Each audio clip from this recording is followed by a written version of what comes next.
अस्सलाम वालेकुम वरहमतुल्लाहि वबरकातुहू। मेरे प्यारे भाइयों, मेरे प्यारे दोस्तों और मेरे प्यारे बच्चों, मेरी बेटियों, मेरी बहनों, अल्लाह ताला आप सबको खुश रखे। आज का हमारा सब्जेक्ट कोई नहीं, एक ही सब्जेक्ट है, छोटी छोटी टिप। ओके, सबसे पहली टिप, हर इंसान के अंदर में मुफाद परस्ती होती है ना, होती होगी। इंसान को अपने मुफाद तो देखने पड़ते हैं, लाजिम देखने पड़ते हैं। आप मुफाद नहीं देखोगे तो आगे कैसे बढ़ोगे? तो हर इंसान के अंदर में मुफाद परस्ती होती है। अब मुफाद परस्ती का मयार क्या है? ठीक है, मुफाद परस्ती का आपका मयार क्या है? मिसाल के तौर पे आप कंपनी में सुपरवाइजर हो, किसी इंडस्ट्री में सुपरवाइजर हो, या कोई ऐसे ओहदे पे हो कि आपके नीचे लोग काम करते हैं और आप को अच्छी सैलरी मिलती है, लेकिन नीचे काम करने वालों की सैलरी कम है या जो भी है, और उनके ऊपर ज्यादती करता है बॉस, लेकिन आपको खुश रखता है, तो आप अपने मुफाद के लिए चुप रह जाते हो। तो ये जो मुफाद है, यानी मिसाल के तौर पे बॉस उनका हक मारता है और आप मानते हो, अंदर से समझते हो कि यार ये लोगों का बेचारों का गुजारा कैसे होगा, बॉस उनका तो हक मारता है, मुझे तो ज्यादा देता है और मैं उनको कंट्रोल करता हूं, इसलिए कि बॉस की तिजोरी में दौलत में इजाफा होता है। तो इसका मतलब क्या हो गया कि मुफाद ये जो हो गया ना, ये जालिम मुफाद हो गया, ये गुनाहों में इजाफा करने वाला मुफाद हो गया। फर्स्ट, ओके, समझ गया मेरी बात? ऐसे मुफाद से बचो।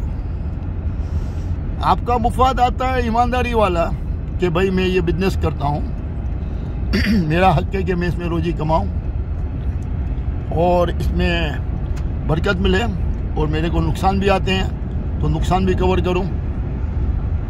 इंसाफ और मयार के ऊपर मुफाद होते हैं, वो ठीक होते हैं, लेकिन दूसरों के ऊपर जुल्म होता हो और सिर्फ हमारा मुफाद पूरा होता हो, तो वहाँ पे आवाज़ उठानी चाहिए अपने मुफाद की परवाह किए बगैर, क्योंकि आप एक हो और वहाँ पे कई लोग हैं जिनके मुफाद मारे जा रहे हैं।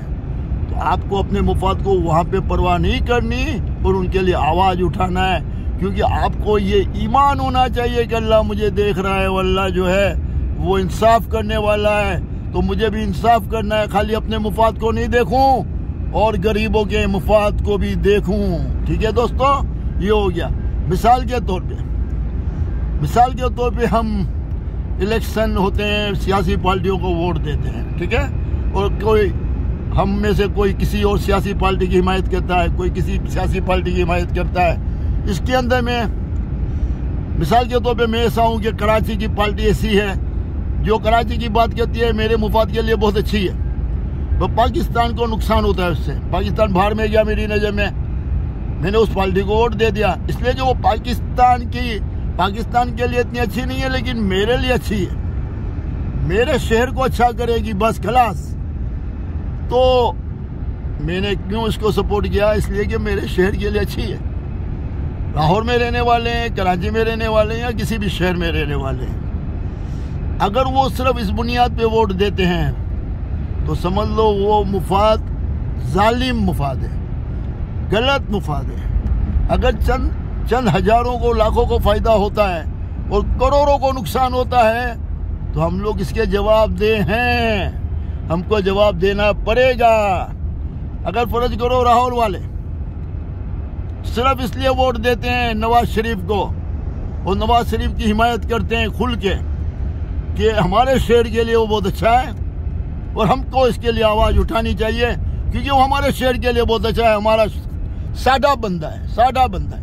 ये जालिम किस्म का मुफाद है। चाहे पाकिस्तान के छोटे सूबे और पाकिस्तान के लो इलाके में कितना भी जुल्म होता हो इस हुकूमत की तरफ से, तो भी मेरे शहर को फायदा है, तो मुझे इसकी हिमायत करनी है। ये जालिम मुफाद है। तो मुफाद के भी मयार होते हैं, और वहां पे एक बात आती है, नहीं यार ऐसे भी लोग हैं कराची में या लाहौर में या जहां भी हैं, वो ये सोचते हैं नहीं यार ये पाकिस्तान को नुकसान दे रहा है, मेरे शहर के लिए तो करता है, लेकिन मेरे मुल्क के लिए तो ये नुकसानदेह आदमी है। ये मुल्क में रहने वाले वो सारे लोग मेरे भाई हैं जो तकलीफ में हैं, तो मुझे उनके लिए आवाज उठानी चाहिए। मुझे अपने शहर के लिए नहीं, पूरे पाकिस्तान के लिए सोचना चाहिए। तो वो इंसान जो होता है मुफाद से ऊपर उठ के अल्लाह की रजा के लिए इंसाफ करता है, और जो इंसाफ करता है तो अल्लाह की नजर में सुरखरू होता है, और अल्लाह ताला जिंदगी के हर मैदान में उसको कामयाब करता है।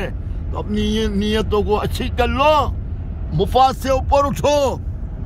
मुफाद होते हैं जो जायज मुफाद होते हैं, इंसाफ की बुनियाद पे होते हैं, जो आपके हक में बेहतर होते हैं। आप मेहनत करो, आपको तरक्की मिले, लेकिन तरक्की ऐसी ना हो कि दूसरों को मार के, दूसरों को नुकसान पहुंचा के, दूसरों की टांगे खींच के, दूसरों को खराब साबित करके अपने आप को ऊपर उठाना, ये गंदा और जालिम मुफाद है।